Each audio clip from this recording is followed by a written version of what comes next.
बिस्मिल्लाहिर्रहमानिर्रहीम। Weekly current affairs and GK session का आगाज करते हैं। तो आज की पहली न्यूज है, USA approved $4 billion drone deal to India. अच्छा, यहाँ पे सबसे पहले बताता चलूं कि मुख्तलिफ कंट्रीज जो हैं वो मुख्तलिफ कंट्रीज को चीजें सेल करते रहते हैं। बट एक एग्जांपल दूं कि ईरान और चाइना का $25 बिलियन का 2022 या 21 की बात है, मुआहदा एग्रीमेंट हुआ था। और पीपीएससी ने बहुत दफा फिर ये क्वेश्चन रिपीट किया था। तो इस लिहाज से आपको ये पता हो कि किन दो कंट्रीज के दरमियान में डील हुई है। जरूरी नहीं कि वो पूछेगा अमाउंट। जब भी मैंने आपको बारहा बताया कि जब भी दूसरे कंट्रीज की बात होगी तो वो क्वेश्चन पूछने में सुपरफिशियल रहता है एग्जामिनेशन कमेटी। तो आपको पता हो यूएसए और इंडिया की आपस में ड्रोन की डील हुई है। इसके अलावा लेटेस्ट फ्रांस के प्रेसिडेंट ने इंडिया का दौरा किया था और उनकी आपस में काफी एग्रीमेंट्स हुए थे। तो लेटेस्ट किसने विजिट किया इंडिया का? फ्रांस के इमैनुअल मैक्रोन प्रेसिडेंट ने। और इसके बाद यूएसए की किस बारे में डील हुई? सेकंड इंपॉर्टेंट क्वेश्चन, ड्रोन के बारे में। किन दो कंट्रीज, यूएसए और इंडिया के। अब ऐसे ही चलते हैं, यूएसए की किसी और कंट्री के साथ क्या डील हुई?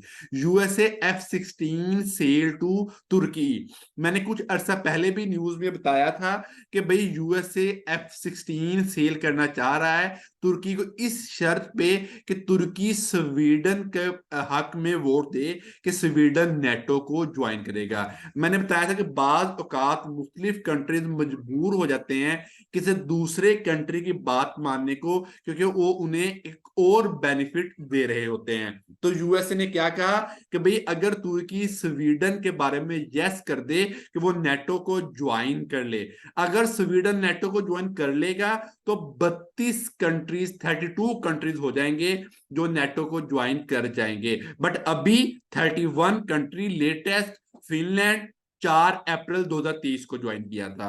तो यूएसए ने F-16 सेल तैयारी किसको की है? तुर्की को।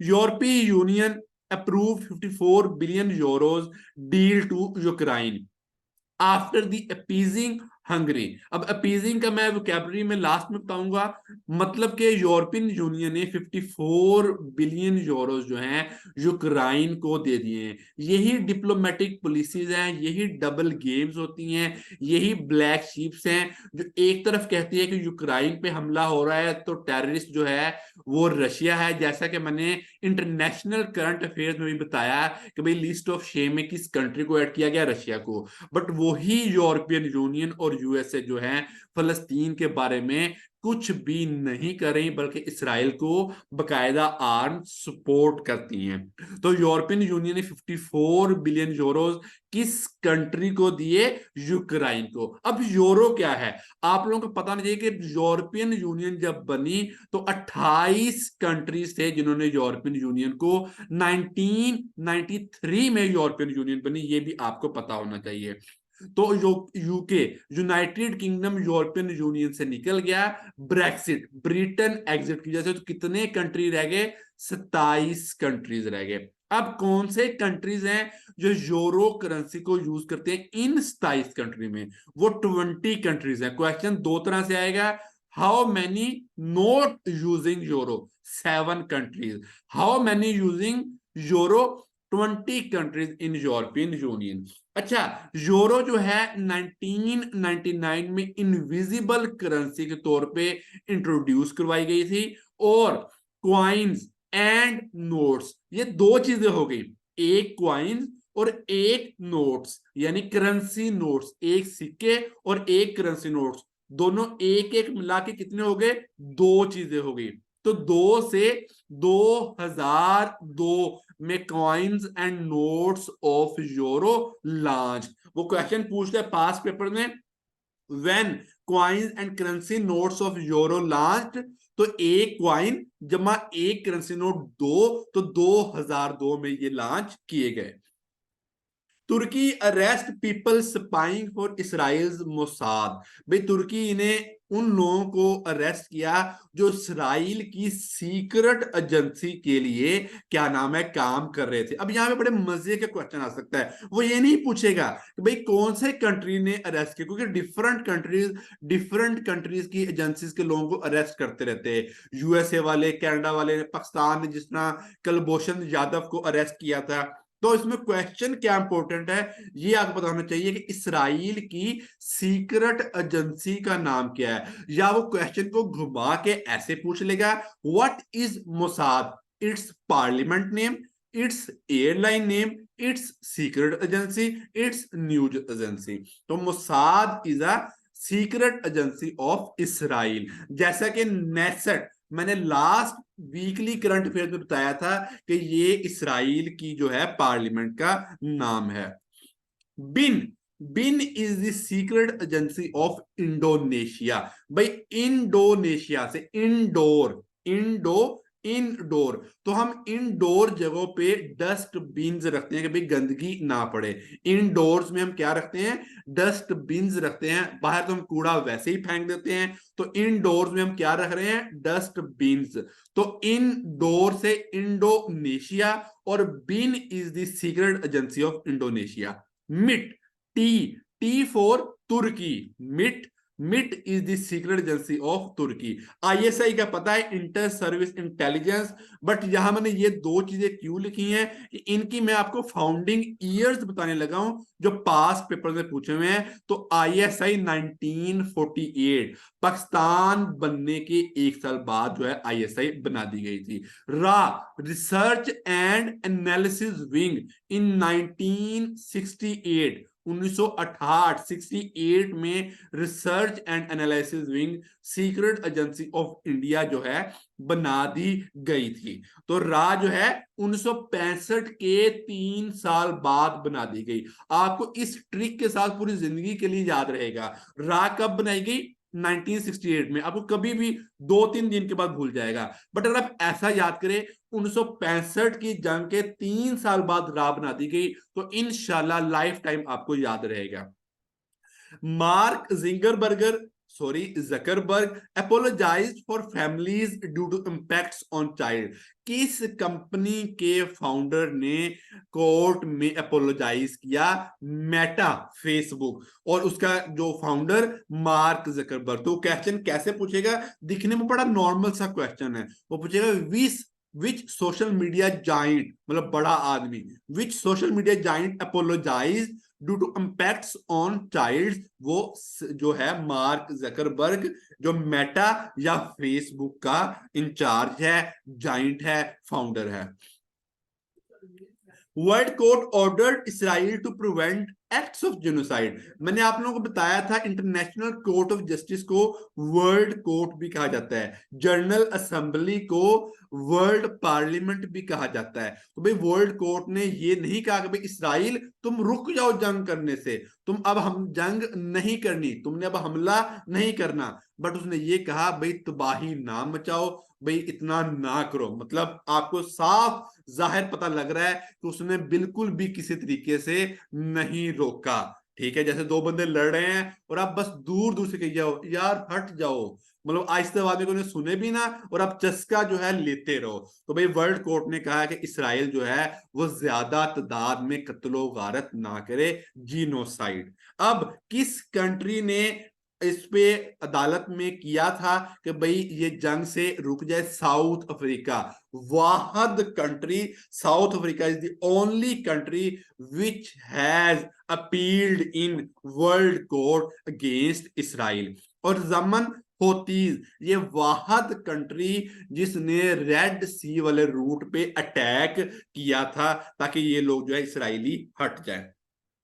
नाइजर, माली, बुर्किना फासो, ये African countries announce withdrawal from इकोवास, economic community of west African state, EAC, east African community, EAC, east African community. जो ईस्ट वाली साइड पे कंट्रीज हैं इकोवास, डब्ल्यू वेस्ट अफ्रीकन स्टेट्स। तो भाई नाइजर, दो तीन क्वेश्चन इंपॉर्टेंट पहले डिस्कस करते हैं। Burkina Faso is the country located in Africa.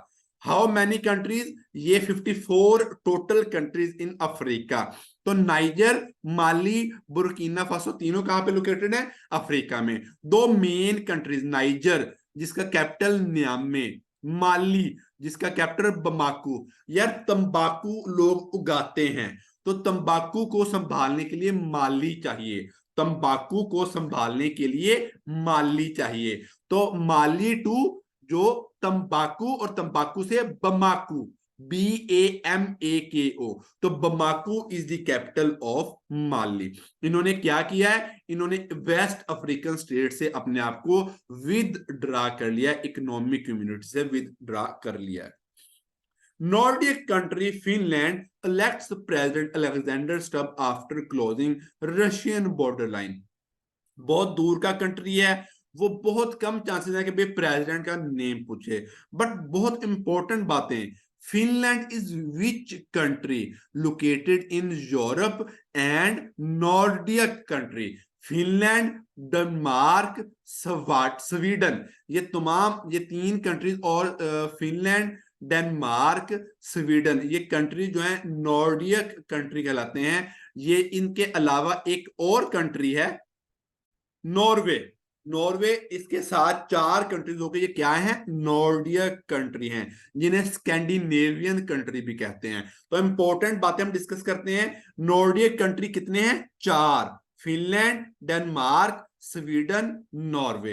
अच्छा, लास्ट में लिखा है after closing Russian border line. What is the name of Russian and Finland border line? Mannerheim border line जो है वो फिनलैंड और रशिया के दरमियान में है। तो रशिया बॉर्डर लाइन एक इंपॉर्टेंट। नॉर्डिक कंट्री टोटल कितने हैं? 4। ये क्वेश्चन। फिनलैंड किसके अंदर आता है? नॉर्डिक कंट्री में आता है। Farmer protest held in France. बस आपको ये पता हो किस कंट्री में लेटेस्ट जो है वो फार्मर प्रोटेस्ट हुआ? फ्रांस में। इसके अलावा कनाडा में और इंडिया, ये दो कंट्रीज में फार्मर प्रोटेस्ट बहुत बड़ी तादाद में हो चुके हैं 2023 में। नोबेल प्राइज कमेटी नॉमिनेटेड यूएन रवा फॉर नोबेल पीस प्राइज। तो सबसे पहले आपको पता है यूएन रवा, united nation relief and work activities for फलस्तीन, और इसको किस चीज के लिए नॉमिनेट किया गया है? 2024 के नोबेल पीस प्राइज के लिए। नॉर्मल सी बातें आप लोगों को पता है, मैं आप लोगों को आगे सीक्वेंस वाइज लेके जाना चाहता हूं। Current affair is the game of sequence of events. तो कौन से दो कंट्रीज हैं जो मोस्ट नोबेल प्राइज विनर्स हैं? USA is the first country, ठीक है, और 400 से कुछ ज्यादा हैं। And UK is the second country जिसने सबसे ज्यादा नोबेल प्राइज वन किए हैं। इसके अलावा नोबेल प्राइज, बड़े मजे की बात, किस करेंसी में दिया जाता है? क्रोने। नोबेल प्राइज नॉर्वे की करेंसी क्रोना नेम है उसका, उसमें दिया जाता है। बहुत इंपॉर्टेंट और बहुत अंदर से क्वेश्चन आप लोगों के लिए बना के लेके आया हूं। तो यूएन रवा किसकी एजेंसी है? फलस्तीन के लिए। किस नाम के लिए? पीस प्राइज के लिए। किस कंट्री ने सबसे ज्यादा लिए? यूएसए ने। सेकंड यूके ने। इसलिए किस करेंसी में नोबेल प्राइज दिया जाता है? क्रोना में। क्रोना किसकी करेंसी है? नॉर्वे की। Pakistan and Caribbean nation Saint Kitts and Nevis establish diplomatic relation. मतलब इन दो कंट्रीज में जो है साइंड किट्स एंड नेवीज में पाकिस्तान ने अपने एम्बेसडर्स भेज दिए हैं, और इन्होंने अपने एम्बेसडर जो है पाकिस्तान में भेज दिए हैं। अब कैरिबियन नेशंस कौन सी हैं? ऐसी नेशन जो कैरिबियन सी में वाकिया हैं। तो Caribbean sea is the second largest sea of the world. Caribbean sea second largest sea of the world. पहला South China sea, second Caribbean sea, और तीसरा Mediterranean sea is the third largest sea of the world. अच्छा, अब ये Cyient Kitts and navy's किधर हैं? ये red line मैंने लगा दी है इसकी लोकेशन। अब वो पूछेगा इंपॉर्टेंट क्वेश्चन, भाई कैरिबियन स्टेट्स कौन सी हैं? ये किस सी के पास हैं? कैरिबियन सी के पास। ठीक है, साइंट किट्स एंड नेवीज किस स्टेट्स में आते हैं? North America, south America, central America, Africa, Europe. तो ये कैरिबियन स्टेट्स में आते हैं। तो ये आपको पता हो। पाकिस्तान ने किन कैरिबियन स्टेट्स के साथ ताल्लुकात बनाए हैं? Saint Kitts and Nevis in January 2024। Aryna Sabalenka beat Zheng 2024 Australian Open. अब इसमें इंपॉर्टेंट बातें क्या है? आरियाना जो है फर्स्ट नंबर पे आई है टेनिस में। कहां पे? 2024 ऑस्ट्रेलियन ओपन। ऑस्ट्रेलियन ओपन का मतलब क्या है? टेनिस की गेम में, जो कि ऑस्ट्रेलिया में हुई। तो आरियाना का बस पता हो आपको, मैंने वैसे डिटेल लिख दिया कि सेकंड नंबर पे कौन है? जैंग। बट जब दूसरे कंट्रीज हैं तो आपको जस्ट फर्स्ट नंबर वाला याद हो। आरियाना जो है stood first in the Australian open, stood first in the tennis game. इसके बाद ही बड़े important information, 7 time winner formula 1 race, वो जो कार्स वाली गेम होती है, ठीक है, फार्मूला 1 को ग्रैंड प्रिक्स भी कहते हैं। तो 7 टाइम फार्मूला 1, पहली इंपॉर्टेंट बात, फार्मूला 1 किसका नाम है? वो कार रेसिंग का other name Grand Prix. Champion Lewis Hamilton. अब 7 बार कौन जीत चुका है formula 1 race? Lewis Hamilton, leave Mercedes. अच्छा, आपको पता है मुख्तलिफ लोग मुख्तलिफ डिपार्टमेंट्स की तरफ से गेम खेलते हैं। तो हैमिल्टन जो है वो मर्सिडीज की तरफ से गेम खेलता था। अब वो किस कंपनी में जा रहा है? अब वो फरारी कंपनी में जा रहा है। ये मैंने डिटेल से क्यों बताया कि पीपीएससी पास पेपर, एफपीएससी पास पेपर में क्वेश्चन आया है कि भाई लेविस हैमिल्टन किस कंपनी की तरफ से गेम खेलता था? मर्सिडीज की तरफ से। अब वो 2025 में किस कंपनी में जा रहा है? वो फरारी में जा रहा है। इसके मुकाबले में कौन होता था? वर्स्टेपन। अब ये किस कंपनी की तरफ से खेलता था? रेड बुल की तरफ से। ठीक है, तो वर्स्टेपन और लेविस हैमिल्टन ये दोनों किसके प्लेयर्स हैं? फार्मूला 1। फार्मूला 1 का दूसरा नाम क्या है? Grand prix. 7 टाइम विनर कौन है? Lewis Hamilton. यूएसए एग्जीक्यूट्स, मार दिया, prisoner with nitrogen in Alabama. भाई कौन सा कंट्री है जिसने नाइट्रोजन गैस के थ्रू बंदे को मारा? USA is the first country. ये ज्यादा इंपॉर्टेंट बात है।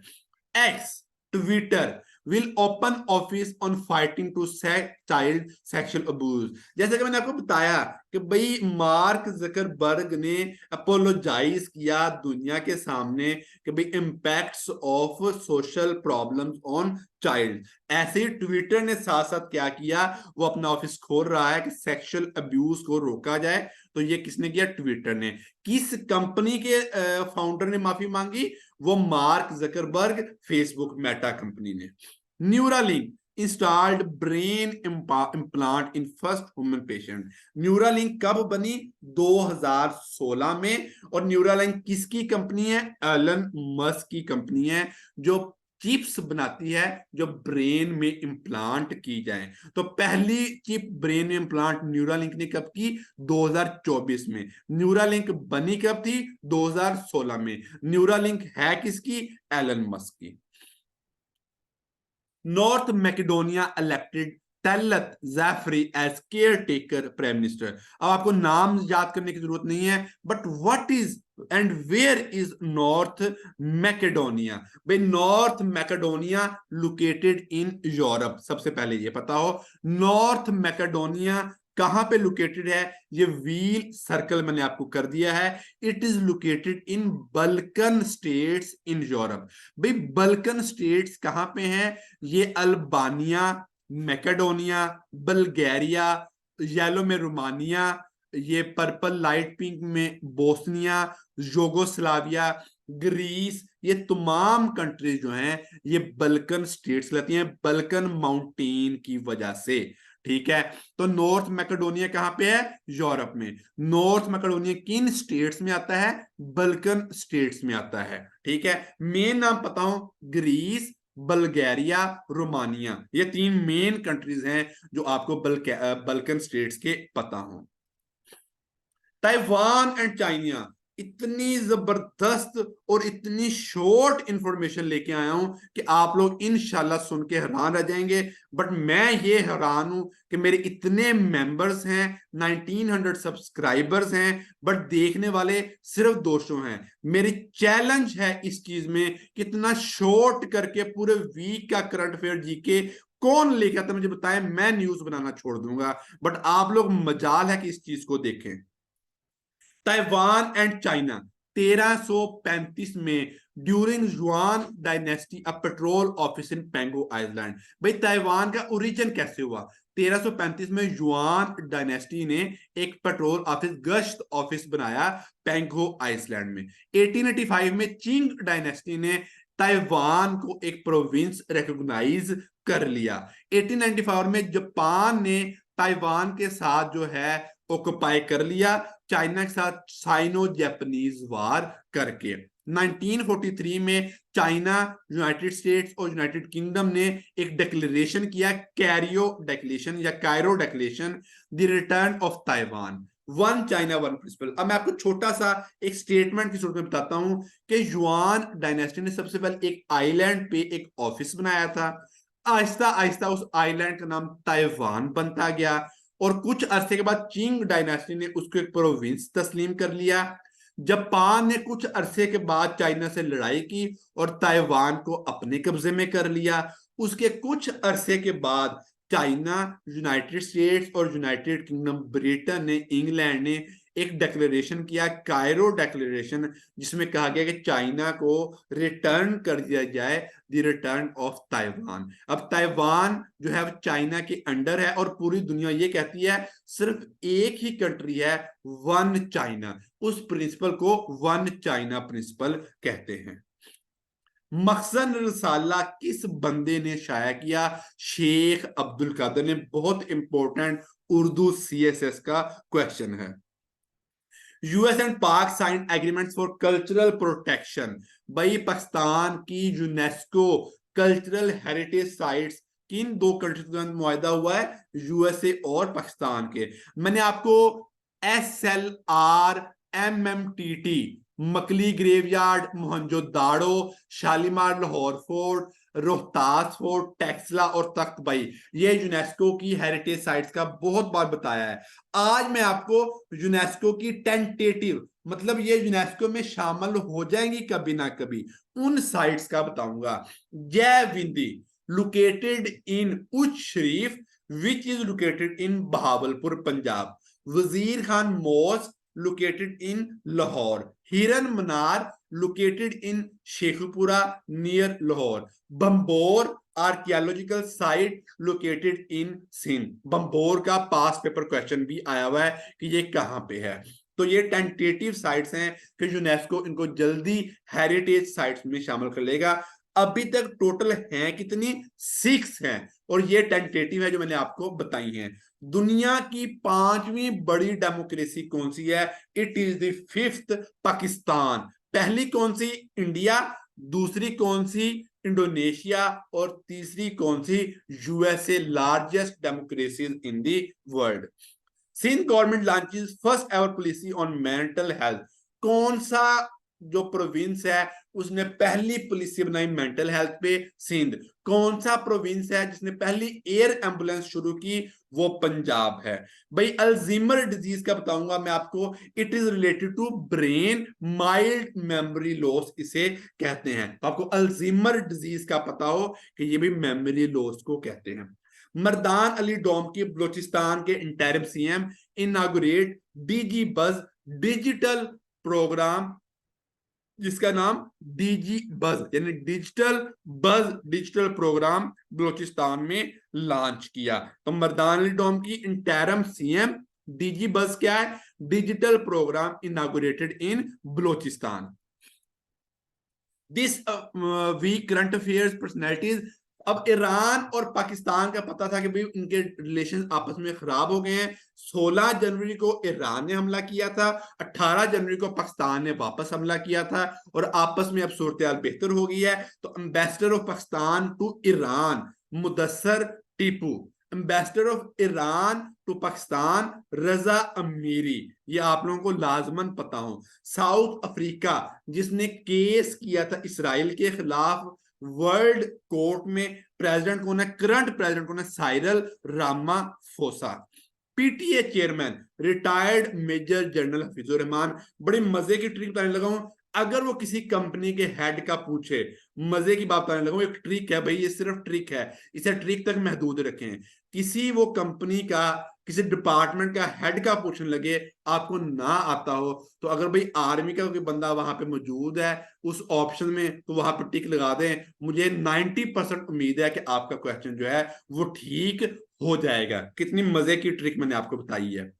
तो पीटीए के chairman Pakistan telecommunication authority retired major general Hafeezur Rahman. DG current FIA जो थोड़ी देर के लिए इंटरम एफआईए हैं, अहमद इसहाक जहांगीर। पास पेपर्स के question, laughing gas nitrous oxide को कहा जाता है, मतलब ये गैस कहीं पे छोड़ दी जाए तो लोग हंसना शुरू कर देंगे, जैसा कि टीयर गैस होती है, रोने वाली गैस होती है। जैकूब जुमा south African president. African national Congress ने जैकूब जुमा को करप्शन की वजह से डिसक्वालीफाई कर दिया है, ये प्रेसिडेंट के लिए खड़ा नहीं हो सकता। तो ये न्यूज क्या थी कि South African president was disqualified, Jacob Zuma. ये वैसे भी पीपीएससी का पास पेपर क्वेश्चन भी है। Oldest parliament in the world, Althing in Iceland. Taiwan other name Republic of China. Territories China की कौन सी है, Taiwan, Hong Kong and Macao. Cuba and Haiti located in Caribbean states. Cuba का capital Havana और Haiti का Santiago. तो ये आपको लाजमन पता हो कि भाई इन कंट्रीज का कौन सी लोकेशन है, कैरिबियन स्टेट्स है। वोकैबुलरी, एक्सकोरिएट मतलब क्रिटिसाइज। यार हम अपने एक्स वाले बंदे को बहुत क्रिटिसाइज करते हैं, हमारा एक्स चेयरमैन हो, एक्स टीचर हो, एक्स पर्सन हो, भाई हम एक्स को बहुत क्रिटिसाइज करते हैं। भाई इस एक्स को मतलब दूसरा एक्स मत लीजिएगा। मॉल मतलब अटैक कर दिया। अपीज मैंने फर्स्ट न्यूज बताया था, आफ्टर अपीजिंग हंग्री, तो अपीज मतलब सेटिस्फाई करना। डियर स्टूडेंट्स, बहुत मेहनत से मैं रिक्वेस्ट करता हूं आपको, बहुत मेहनत से ये न्यूज तैयार होती हैं, तो प्लीज इन्हें वॉच किया करें। मेरा पर्सनल कोई फायदा नहीं है, कोई पैसे नहीं ले रहा आप लोगों से, इन्हें शेयर किया करें और मस्ट कमेंट किया करें। Thank you so much.